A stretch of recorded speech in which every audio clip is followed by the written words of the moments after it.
చెప్పాలండి, ఇదే ధర్మంగా చెప్పాలంటే జడాదిగా అన్నది క్లియర్గా అన్నీ కూడా సైన్స్ ఆల్రెడీ ఇంక్లూడ్ అయ్యింది మన ధర్మంలో. మనం సైన్స్ నేర్చుకుని ధర్మంలో వేస్తాం.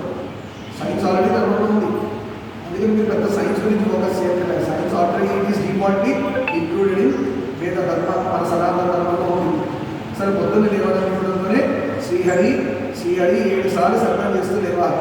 ఎందుకంటే మన నెక్స్ట్ దినచర్యలో ఎవరు నడిపిస్తారు? 3 దేవతలు ఉన్నారు మనకి, బ్రహ్మ, విష్ణు, మహేశ్వరుడు. బ్రహ్మ రెస్పాన్సిబిలిటీ ఏంటి? క్రియేటర్.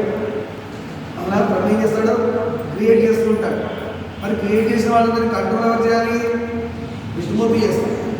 మరి ఒక టైం అయ్యేటట్టు ఏదో ఎక్స్పైరీ వచ్చేస్తుంది, ట్యాబ్లెట్ వచ్చినట్టు ఎవరు తీసుకెళ్ళిపోవాలి?